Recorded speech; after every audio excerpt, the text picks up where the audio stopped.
Salut à tous, bienvenue sur la route.mp3, le podcast où on a compris que la route serait longue mais qu'elle nous mènerait loin. Aujourd'hui, je suis tout seul comme la semaine dernière. C'est un peu l'épisode complémentaire à celui de la semaine dernière. J'ai mes notes que je n'avais pas la semaine dernière. J'ai la bonne humeur que je n'avais pas la semaine dernière. Bref, ce podcast fait que celui de la semaine dernière, mais en mieux, avec des sujets différents. Voilà. Donc, j'ai envie de commencer en beauté. Voilà, j'ai envie de commencer en beauté. Petite rubrique. La semaine, qu'est-ce qui s'est passé? Eh ben, écoutez, les amis, je suis revenu sur une grande décision que j'avais prise dans le dernier podcast. J'avais dit, je prends une STMG. Je suis revenu sur cette décision depuis, en fait. Je suis allé checker les programmes au lycée, au CDI. J'ai été voir et j'ai vu que j'allais me faire chier. Genre, honnêtement, je me fais déjà chier en cours, tu vois, et je me dis, si je pars en STMG, mon gars, ça va être hard. Vraiment, ça va être hard. C'est-à-dire, ça va être comme si j'ai revenu en quatrième. Genre, j'ai été prendre un programme de terminale, spécialité mercatique, donc marketing, la spécialité que je voulais prendre. J'ai regardé une page au hasard dans le bouquin. C'était 2 heures. Il y avait marqué, genre, vous avez 2 heures pour faire ça. C'était 4 questions. C'est-à-dire que tu as quasiment 30 minutes par question, hein. Voilà, c'est censé être un truc de ouf, tu vois. Les questions sont censées être rares, elles sont censées être waouh. Tu vois, genre, c'était censé te décoiffer. En plus, c'est de la terminale. Tu sais, moi, je lis des bouquins de première pour certaines matières, je ne comprends rien, tu vois. Et là, mon gars, l'analyse de documents, c'est quoi? C'est une image, genre un petit tableau, un texte, première ligne du texte. Google gagne de l'argent grâce aux publicités. Ok? Première question parmi les 4 questions. Comment Google gagne-t-il de l'argent? Waouh! Là, je me suis dit, en fait, là, vraiment, je vais juste me faire chier en cours, tu vois. Et j'ai pas envie de me faire chier en cours, même si j'aurai moins d'heures, etc. De toute façon, j'ai passé un autre accord avec ma maman. Voilà, plutôt que ce soit, je vais en STMG, mais je dois avoir des bons résultats et ça me permet de conserver quand même mon activité sur YouTube à côté. On va faire autre chose. Je vais aller en général avec aucune obligation de résultat, enfin 12 de moyenne, mais j'aurai 12 de moyenne même sans travailler, tu vois. Donc aucune obligation de travail pour les cours. Et je peux quand même du coup, grâce à ça, conserver mon activité de YouTuber à côté. Je pense que c'est un bon deal pour moi. Honnêtement, j'ai eu du mal à lâcher la grappe, hein. Je voulais vraiment, vraiment faire STMG, mais à un moment, quand j'ai vu l'état des programmes, je l'ai fait avec un pote avec qui j'étais. euh, et qui, lui, pour le coup, ce pote-là, il voulait faire STMG depuis le début de l'année. C'est-à-dire, genre, depuis le premier trimestre, il était là. Non, moi, je ferai une STMG. Bah, au final, il fait pas STMG. C'est vous dire, genre, vraiment, ça nous a démotivé un truc de malade. J'ai jamais vu ça. Bref, donc voilà, part en général. J'ai des news de Lancelot aussi. Euh, Lancelot, dans le précédent podcast avec Lancelot, il y avait eu une dispute de 30 minutes, un débat là, insupportable. 30 minutes où c'était juste du mais tu devrais faire un CAP, tu devrais faire quelque chose pour apprendre la cuisine puisque ton but c'est de monter ton restaurant. Il voulait pas. Et au final, il a changé d'avis. Voilà, il va certainement partir en internat sur Paris l'année prochaine. Ce qui veut dire qu'à nouveau, on sera plus dans le même lycée. On aura eu une période de 6-7 mois dans le même lycée. C'est bon. Mais du coup, il va pouvoir apprendre la cuisine dans des bons lycées pro, hôtellerie, etc., sur Paris. Vraiment, je lui souhaite que ça marche. Enfin, il a rempli ses vœux. Normalement, on avait le droit à 13 vœux. Il en a mis 12 dans des lycées pro à Paris, parce qu'il n'y a pas de bons lycées, enfin, il n'y a même pas de lycée pro qui apprennent l'hôtellerie dans ma ville. La ville la plus proche où il peut apprendre, c'est Paris, en fait. Donc voilà, il a mis 12 vœux à Paris, un seul vœu dans le lycée où on est actuellement, au cas où bah, aucune école veuille de lui, quoi. Mais normalement, il devrait l'avoir. J'ai confiance en lui. Voilà, je suis très content qu'il ait pu trouver un truc qui lui plaise, qui le hype un petit peu. Aussi, autre news de Lancelot, il avait trouvé un stage pour le stage de seconde dans une salle d'escalade à Paris. Il en avait parlé en podcast, etc. Il était très hype. C'est fini, ça, voilà, c'est fini. La salle à Paris l'a bien baisé. Ils avaient dit oui, tout était bon, tout était ok. Et au final, bon, il a continué d'envoyer des mails par rapport à sa convention de stage. Ils lui ont jamais répondu. Il les relançait quasiment tous les jours en leur disant ma convention de stage, vous la remplissez? Vous me la renvoyez comment? Et au bout d'un moment, il a dit bon, fuck. Et du coup, il est allé voir un restaurant dans ma ville, vraiment pas loin du tout de mon lycée, donc vraiment, ça va être sympa pour lui. Je suis très content, voilà. Enfin, je suis très content. Non, c'est dommage parce qu'il voulait vraiment aller dans la salle d'escalade, mais qu'il ait pu trouver aussi vite une solution de secours, c'est cool.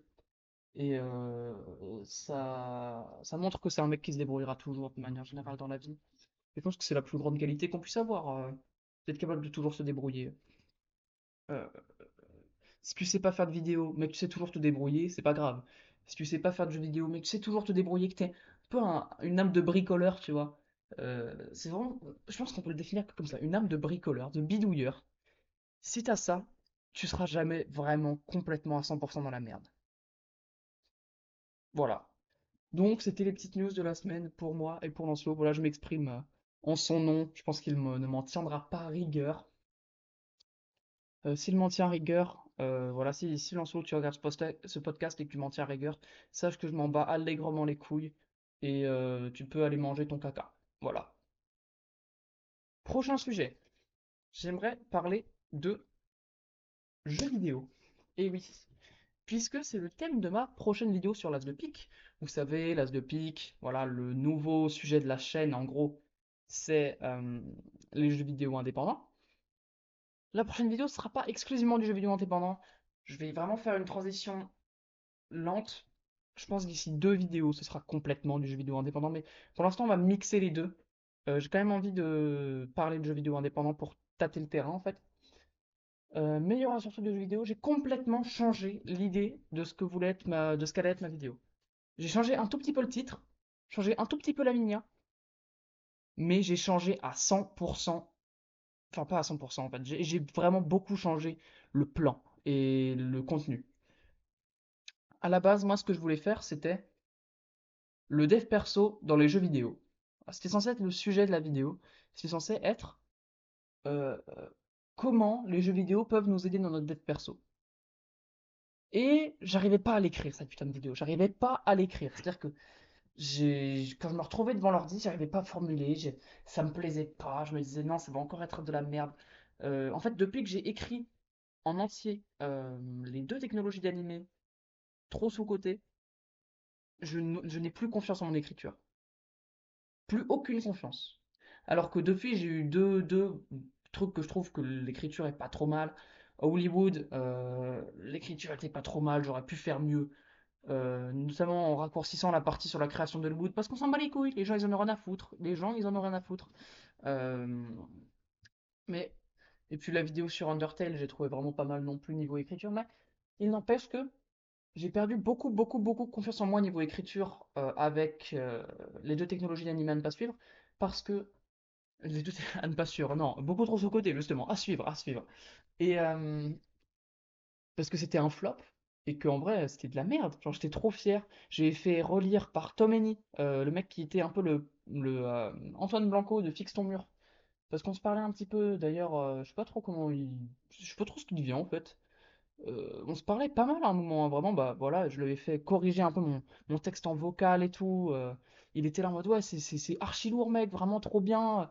On était là, ouais, ça, peut-être que tu changes un peu. Ça avait été vraiment coécrit par Tom Henny, tu vois. By Bard, pour ceux qui connaissent plutôt pour sa chaîne YouTube. J'espère que les gens le connaissent plutôt pour sa chaîne YouTube, ce serait plus avantageux pour lui que d'être toujours présenté comme le Antoine Blanco de Fixe ton mur. Mais bref, j'étais très très très très fier de mon texte. Et en fait, je n'ose même pas regarder la minia de cette vidéo. Genre, même la minia est dégueulasse, y a rien qui va, y a rien qui va dans cette vidéo. Vraiment, j'aurais dû soit me focus escargophone et faire une vidéo de 3 minutes, soit me focus SNK et faire une vidéo de 3 minutes.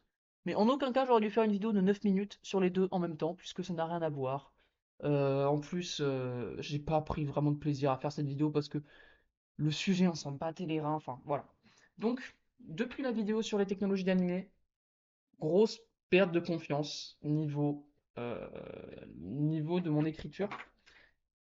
Et du coup, j'étais devant mon logiciel, j'arrivais pas à écrire, je savais pas quoi dire, j'avais pas formulé, j'avais l'impression que ce que je disais n'avait pas de valeur, et c'était certainement le cas. Honnêtement, je pense que c'était le cas. Au final, j'ai juste écrit une intro que j'ai tournée, que je suis en train de monter, et tout le reste, ça va être de l'impro. Tout le reste, ça va être de l'impro. parce que j'ai complètement changé d'idée en fait. La vidéo elle s'appelle plus le dev perso dans les jeux vidéo. La vidéo elle s'appelle le jeu vidéo et le dev perso. La miniature, je vous la spoile pas trop, mais en gros, c'est un peu la DA, l'as de pique des miniatures, c'est-à-dire un élément central, deux éléments sur les côtés dans le fond, et un texte en bas. Le texte c'est incompatible, point d'interrogation. Et dans cette vidéo, je parle beaucoup plus de manière authentique. C'est vraiment une timeline de ma vie et des jeux vidéo auxquels j'ai joué et de ce qu'ils m'ont apporté comme valeur personnelle. Donc je pense à Minecraft, je pense à Smash Bros, je pense à Zelda. Je vais aussi citer du coup du jeu vidéo indépendant, je vais citer Undertale qui est arrivé au moment parfait dans ma vie, vraiment. Undertale, je l'ai fait à la base pour la vidéo Undertale. J'avais envie de faire une vidéo sur Undertale alors que j'y avais jamais joué. Du coup, j'y ai joué. Bien joué Sherlock. Et c'est arrivé à un moment parfait, vraiment. Enfin, cette vidéo va être vraiment, peut-être pas un banger, peut-être pas un sujet à 10 000 vues, parce qu'en fait c'est ma vie, du coup les gens s'en battent les reins. Mais je pense que c'est une excellente, excellente vidéo à mettre comme vidéo de présentation de la chaîne. C'est genre vidéo épinglée sur la chaîne. Excellente vidéo, je pense. Vraiment en mode, ça c'est ma chaîne, tu vois. Et faire quelque chose d'authentique, quelque chose qui va peut-être me permettre de reprendre confiance en mon écriture, de potentiellement ne plus écrire en entier les vidéos, puisque le but là c'est quand même de produire de la quantité aussi. Le but c'est les 100 000 abonnés avant juin 2027, hein, on s'en souvient, donc il va falloir carburer. Je peux pas me dire j'écris toutes les vidéos en entier, j'en fais une par mois, non, tu vois. Il n'y a pas assez de mois avant juin 2027 pour faire 100 000 abonnés. Il va falloir faire une vidéo toutes les 2 semaines, 3 semaines. Et pour ça, il va falloir que je charbonne et potentiellement que j'écrive pas en entier mot pour mot mes vidéos, que je fasse un plan, que je note des petites phrases que je trouve stylées, que j'aimerais bien caler.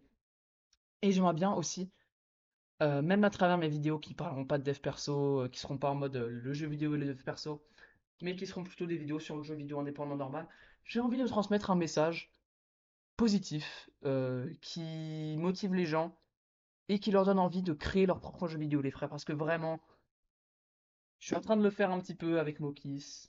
Ça stagne énormément, je le dis à chaque fois, ça stagne énormément parce que l'un comme l'autre, on n'a pas trop de temps à débloquer pour ça. On a ajouté une troisième personne fixe au studio euh, qui va nous apporter énormément de valeur, j'en ai aucun doute. Je sais que cette personne, elle écoutera le podcast, donc sache que on est très très très content de t'avoir dans l'équipe. Euh, voilà, on va pouvoir faire des progrès, je pense, maintenant. C'est tellement cool. Chaque micro-progrès est tellement agréable, les frères. Genre, vraiment, lancez votre jeu vidéo. Je l'ai déjà dit dans un podcast précédent avec Lancelot. Je pense que si vous êtes à peu près de mon âge, c'est-à-dire vous êtes collège, lycée, tu vois, que vous avez envie de lancer un projet,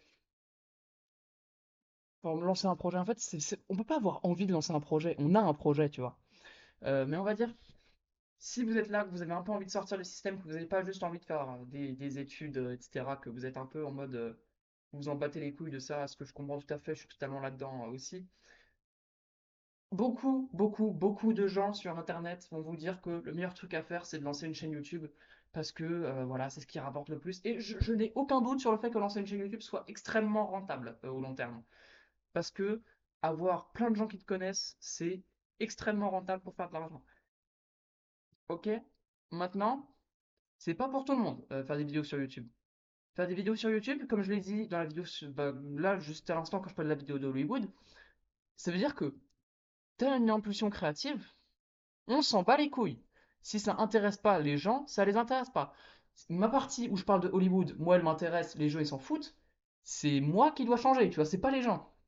Donc si t'as vraiment ce truc créatif de te dire, je veux vraiment mettre ma patte, raconter une histoire, etc. Je pense que YouTube, c'est pas ce qu'il y a de mieux pour ça. Je pense pas, parce que YouTube, c'est extrêmement codifié. Il y a énormément de choses qui te restreignent, alors que vraiment, le JV indépendant, c'est tellement, tellement plus souple. Tu peux vraiment, vraiment te donner les moyens de créer, d'innover aussi, parce que YouTube, le format, il est un peu fixe, tu vois. Alors que sur le jeu vidéo, c'est à toi de créer le nouveau format. Je pense que si vous avez l'âme créative, le mieux c'est quand même de lancer un jeu vidéo plutôt que de lancer une chaîne YouTube. Euh, Surtout que pour la plupart, vous êtes plus passionné de jeux vidéo que de vidéos YouTube, tu vois. Genre en vrai. À la limite, tu peux lancer ta chaîne YouTube qui parle de jeux vidéo indépendants comme moi, tu vois. Mais parce que je suis passionné de jeux vidéo indépendants et que ça me saoule de voir le prix des jeux qui augmente chez les chez les gros constructeurs et pas chez les jeux vidéo indépendants, alors que les jeux vidéo indépendants, ils sont 1000 fois mieux et que ça veut forcément dire qu'au bout d'un moment, il va y avoir un craquage et les grosses marques, elles vont se prendre un chaos par le jeu indépendant qui, eux, coûteront toujours 15 balles, tandis que les GTA 6, ils coûteront 120 balles, les Elden Ring 2, ils coûteront 115 balles. Enfin, un jour, le prix des jeux vidéo fera que le jeu vidéo indépendant va renaître. Lancez-vous dès maintenant, les frères. Vraiment, je vous dis, lancez-vous dès maintenant. Commencez à coder. Coder avec des potes. Sachez-le, hein. Là, pour le coup, faire du business entre potes, c'est pas très conseillé. Mais là, vous lancez un jeu vidéo, vous faites pas du business, tu vois.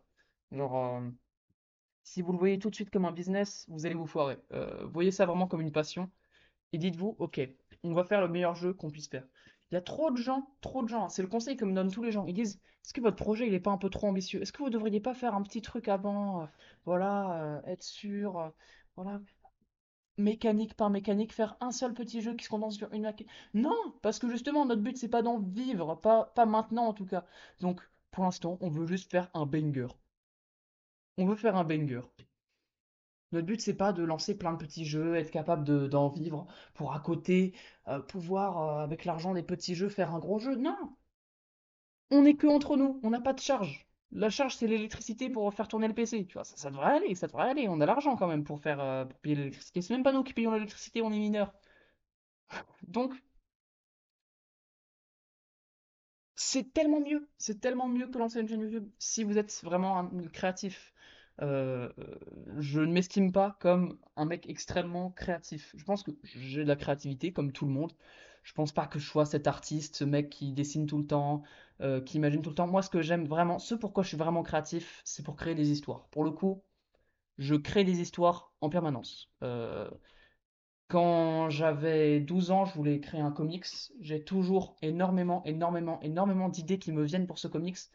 Alors que j'ai dit, je le ferai quand tout aura marché. C'est-à-dire quand le jeu vidéo aura marché, quand la chaîne YouTube aura marché, quand la box aura marché. À ce moment-là, je lancerai un comics.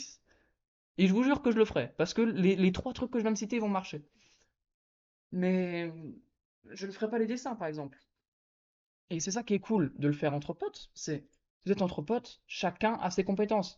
Il y en a un qui est certainement meilleur en dessin, en animation. Il y en a un qui est certainement extra bon pour écrire des histoires.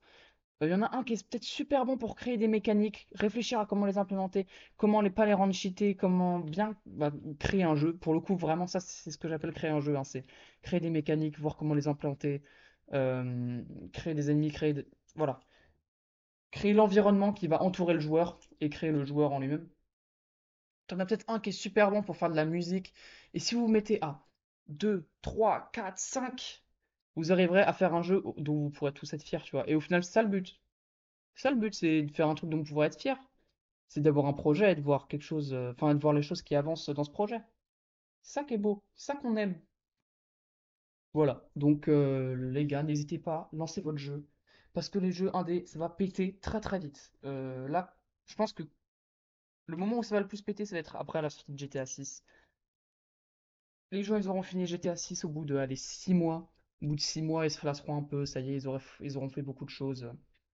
Et là, 6 mois après, ils auront plus de thunes parce qu'ils auront payé GTA 6 100 balles. Et ils chercheront des jeux pas chers, des jeux bien, des jeux amusants. Pour le coup, vous pouvez réfléchir à faire un jeu qui, lui, n'est qu'une seule mécanique.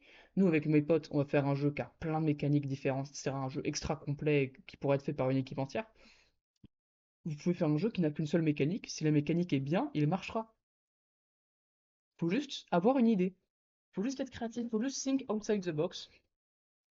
Voilà. Donc je pense que c'est la fin de ce petit magnéto sur le jeu vidéo indépendant. On peut passer au prochain. Je vous en ai parlé. La boxe. Alors je l'ai déjà raconté. J'ai déjà passé 15 minutes dans le podcast qui a été supprimé pour cause de bugs de son. J'avais passé 15 minutes à raconter. J'ai fait mon premier interclub de boxe Et ça s'est passé. Déception, les frères, déception. Déjà, il y a eu des problèmes avec ma catégorie de poids. C'est-à-dire que je me suis retrouvé face à un mec, il faisait 10 kilos de moins que moi. Je faisais 30 centimètres de plus que lui, minimum, hein, parce que je fais 1m93, 94. Il faisait peut-être 1m65. Donc vraiment, c'était David contre Goliath. J'étais Goliath, ce qui faisait que les juges et les arbitres me focusaient comme des chacals. Chaque moindre mouvement, c'était puissance, puissance. Parce que oui, je fais de la boxe française. Et c'est en assaut. Donc si tu es puissant, tu es pénalisé. Ça n'a aucun sens. Ça n'a aucun sens, enfin bref. Donc chaque fois que je faisais un truc, puissance. Alors pourtant vraiment je mettais moins de puissance que lui. Puissance volontaire en tout cas. C'est-à-dire que moi je mets un coup, c'est un coup d'un mec plus lourd qui part. Et du coup le coup il est plus lourd, il est plus puissant. C'est normal. Lui, il mettait des coups qui étaient aussi forts que les miens. Sauf que pour avoir la même force que moi, il faut qu'il mette de la puissance musculaire. Pour que ce soit de la puissance qui soit voulue. Donc lui, il était volontairement puissant, moi non. J'étais le mec réprimandé. Ça m'a cassé les couilles. Non, en plus, le mec en face de moi, c'était un gros fragile. C'est bon, je lui ai mis un coup dans le nez, il s'est mis à pisser le sang. Ça a commencé à m'embrouiller. L'arbitre, elle a commencé à me dire, ouais, faut surveiller tes coups, tu l'as blessé. Je l'ai pas blessé, il est juste nul. Il est fragile, il est en sucre, c'est tout. Il saigne du nez, tant pis pour lui. Premier round, il était déjà par terre. Enfin, j'ai pas mis de puissance. Pour le coup, on m'a même pas réprimandé pour ma puissance sur ce coup-là. Le mec, il avance vers moi, je lui mets un chassé dans le torse, sans puissance, juste il avance en même temps, du coup ses jambes ont continué d'avancer, son corps il a reculé, il est tombé sur les fesses, merveilleux, vraiment. Ouf, c'était très beau, très agréable, le son qu'il a fait, c'était... Ah, vraiment, je m'en lasserai jamais, ça m'a vraiment donné envie de faire de la boxe en pro, quand je pourrais faire du combat, vraiment quand j'aurai 18 ans, que je pourrais me taper vraiment contre des gens vraiment forts, ce sera vraiment cool. Euh, Donc vient le moment de la délibération, je sais que je vais pas gagner, parce que on m'a donné un avertissement pour puissance que je ne méritais pas. En fait, j'ai tapé l'adversaire avec un coup de poing, en même temps que lui me mettait un fouetté sur la jambe. Son fouetté, il a fait un bruit de fouet. Pour le coup, ça porte bien son nom, il a fait un bruit de fouet, ça fait sur ma jambe. Euh, j'ai eu mal, vraiment. Sauf que l'arbitre, qui doit avoir 11 ans, hein, je rigole pas, je me souviens, c'est moi qui lui ai fait passer son concours de juge-arbitre. C'est-à-dire, c'est moi qui lui ai permis d'être arbitre, en quelque sorte. Euh, Elle a cru que c'était mon coup de poing qui avait fait ce bruit de fouet. Et vu que c'était la deuxième fois qu'elle demandait un avertissement pour puissance, la première fois c'était vraiment vraiment con. C'est vraiment les juges ont refusé l'avertissement puissance. Là du coup le deuxième ils ont accepté parce qu'ils sont un peu obligés. J'ai l'impression que le son grésille. Je vais faire une pause et vérifier. Bon, en vrai de toute façon je peux rien y faire si le son grésille. Bref, j'arrive et là on lève ma main. Voilà, victoire, coin rouge. Je suis trop refait, évidemment. Qui ne serait pas refait? Donc, voilà, je mets 30 secondes, je réalise, je vais voir mon soigneur dans le coin, je fais ça va, ça y est, j'ai gagné et tout, j'y croyais pas du tout. Il fait, tu vois, tu peux être un bourrin et gagner. Je sors du ring, ok? Enfin, je vais saluer mon adversaire, je vais saluer l'arbitre, je vais saluer le juge, je vais soigner, enfin, je vais saluer les soigneurs de mon adversaire, je reviens. Enfin, je sors du ring, et là, on me dit, non, en fait, changer d'avis, non, c'est pas. En fait, il y a un juge, il a changé d'avis, finalement, t'as perdu. Pardon? Tu peux, tu peux répéter? En fait, on m'a fait revenir sur le ring et on m'a baissé mon poing. On a levé celui de mon adversaire. On a dit non, en fait, c'est lui qui a gagné. C'est quoi ce bordel? Excusez-moi si vous avez vraiment, vraiment pas envie que je gagne, vous pouvez juste m'empêcher de monter sur le ring en fait. Mais bon, j'ai quand même gardé ma médaille, donc voilà. Au final, je pourrais dire que c'est moi qui ai gagné. Elle est stylée en plus, c'est un petit, bah, c'est un rond évidemment. Il y a des trous dedans, en forme de mec qui met un coup de pied. Voilà, c'est stylé. J'avais bien le seum. Je l'ai pas montré, j'ai continué de sourire et tout, j'avais bien le seum. Plus j'ai recroisé mon adversaire pendant cet interclub, vu que ça durait toute une journée. Ce gros chien de la casse, il m'a demandé de lui donner la médaille. J'ai pas d'ennemi, hein. J'ai aucun ennemi. Il l'a pas eu. Il l'a pas eu. Voilà. Et là qu'on parle de boxe, si nous parlions de Hajime no Ippo, on en a un petit peu parlé avec Edouard pendant le podcast, mais je suis en train de progresser dans cet animé à hauteur de un épisode, 2 épisodes par jour, et c'est une masterclass. J'ai jamais vu ça, les frères, c'est trop bien Hajime no Ippo. C'est super réaliste. Genre, tous les personnages, t'as l'impression qu'ils sont vraiment humains, ils existent, ils sont là. C'est. Y a pas juste ce cliché du mec méchant parce que. Pas ce cliché du mec qui est super bon de naissance, enfin, tous les gens que ce soit les alliés, enfin les alliés, on parlait d'alliés, les mecs du même club que Hajime no Hippo, non, d'ailleurs il s'appelle pas Hajime, en fait il s'appelle Hippo. Les gens du même club que Hippo, ils sont sympas, ils ont une personnalité, ils ont une vraie histoire, ils ont leur propre combat, ils ont leur propre développement. Les adversaires aussi, les adversaires de Hippo, les adversaires des mecs du club de Hippo, ils ont tous leur propre histoire, leur propre personnalité. C'est trop bien. J'ai beaucoup d'amour pour cet animé en fait. Je l'ai pas encore fini et je me dis quand je vais l'avoir fini, je vais me sentir vide, hein. Comme Vinland Saga. Quand j'ai fini Vinland Saga, philosophie pas d'ennemi, tout ça. Oh là là, quand il retourne au Vinland, les gars, enfin même pas quand il y retourne, quand il y va pour la première fois avec avec Reina, il dit allez, non, il s'appelle Reina ou pas? Non, ouais, Reina, Reina, je pense comme ça, ou Einar, quand il va avec Einar au Vinland. Émotion, émotion. Et là, j'ai fini Vinland Saga, je vais vers Hajime no Ippo.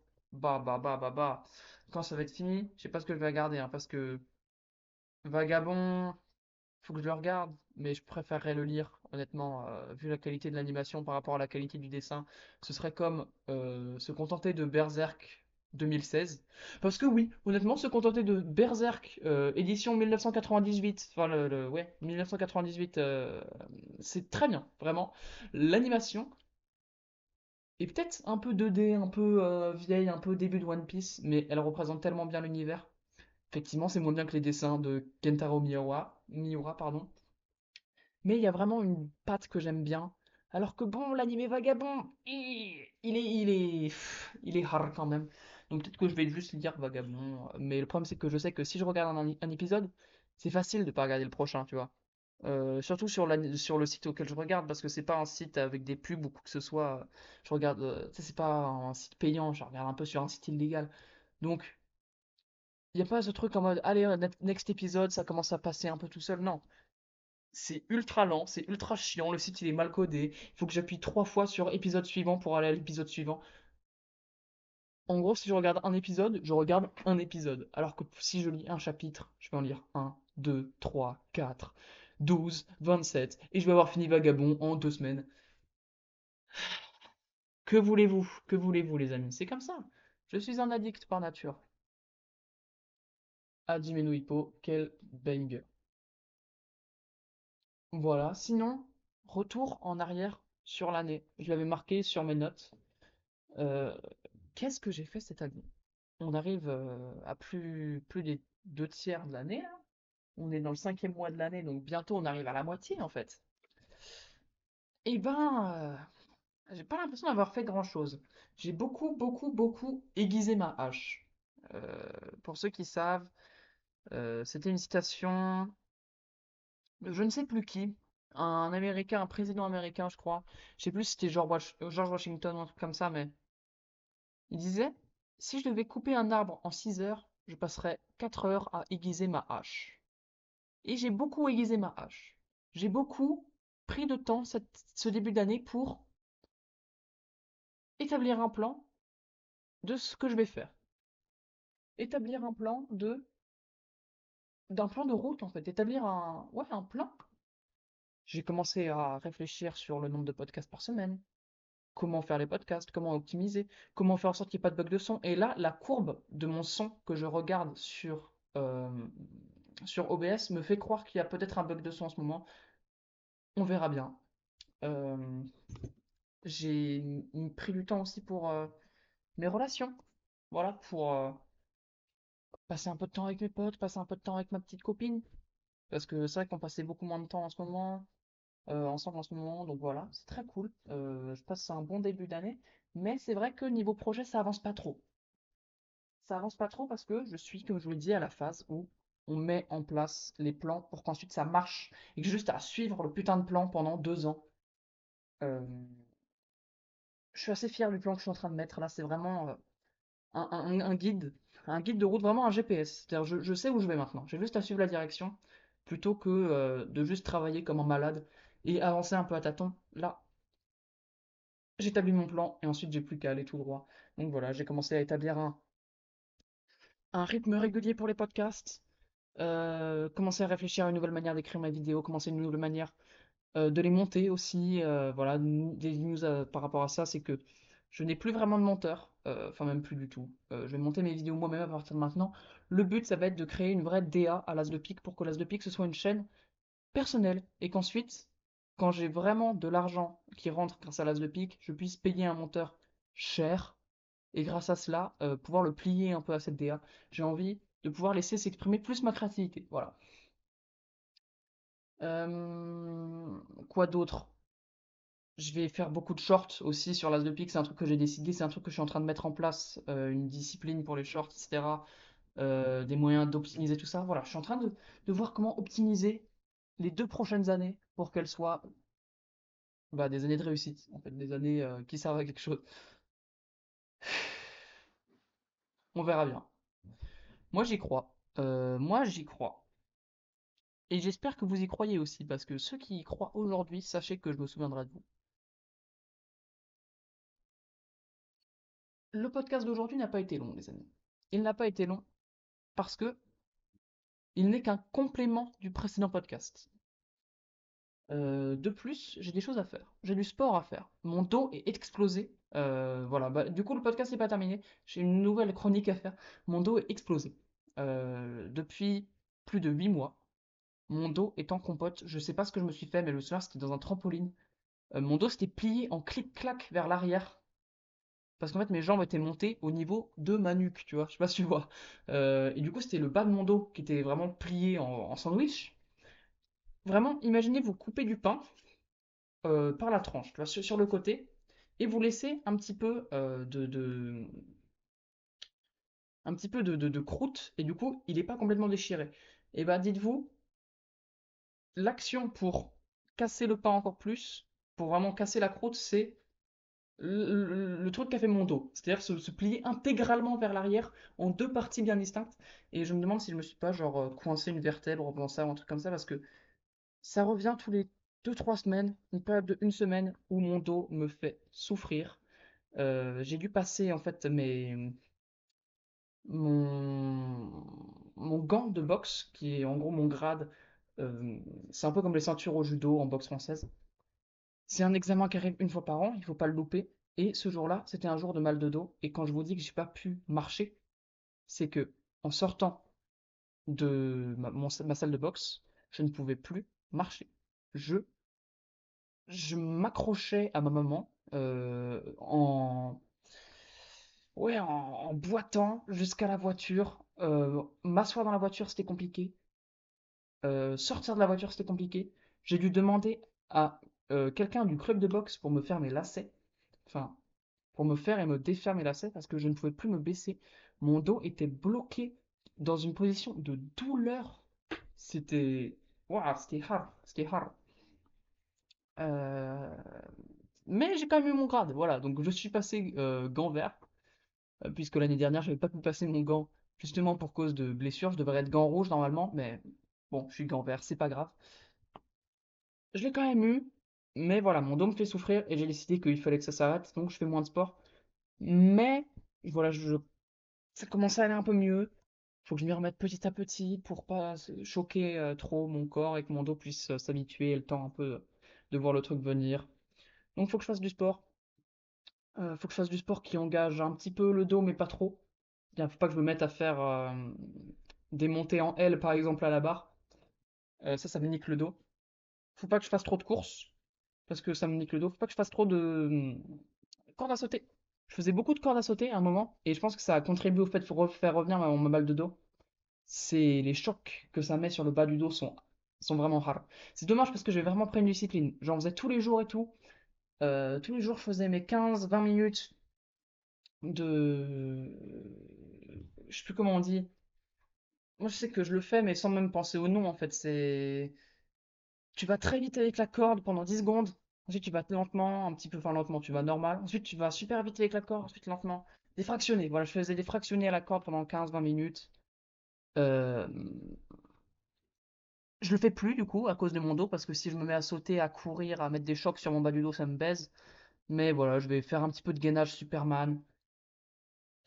Puis qu'est-ce que vous voulez faire? On ne peut rien y faire de toute façon. Faudrait que j'aille voir un médecin potentiellement. J'irai voir un médecin quand ça sera vraiment critique. Pour l'instant, ça va, c'est supportable. Il y a juste quand j'ai été à mon passage de grade de boxe que ça a été compliqué parce qu'on m'a demandé de faire des coups de pied retournés, sauter au visage. Ce qui veut donc dire que mon dos se retrouve dans une position où il est à la fois en train de supporter le poids de mon haut du corps puisqu'il est plus au-dessus de mes jambes, qu'il est à la fois en train de propulser ma jambe. Enfin, voilà, j'ai des positions qui étaient vraiment pas ouf pour mon dos, et ça m'a baisé sa mère, enfin, même marcher, voilà. Au final, tout va mieux. Tout va mieux. Un peu déçu, sinon, j'en avais déjà parlé dans le précédent podcast, mais un peu déçu d'avoir perdu ma streak de podcast. Je l'ai pas perdu, mais j'avais un podcast d'avance qui a été baisé par le podcast qui grésille. J'espère que ce podcast sera vraiment un podcast qui grésille. De toute façon, s'il est sur la chaîne, c'est que c'en est pas un. Ah, un peu déçu d'avoir perdu mon podcast d'avance, ça va me forcer à en faire plus pour avoir l'esprit tranquille et pouvoir faire des vidéos sur l'as de pique. Et puis franchement, guettez l'as de pique en fait. Genre vraiment, tenez-vous prêts parce que je vais percer et vous aurez même pas eu le temps de vous en rendre compte. Je vous fais des bisous. C'était La Route.mp3, le podcast où on a compris que la route serait longue mais qu'elle nous mènerait loin. Je vous fais des gros bisous. Soyez gentils, faites vos cons.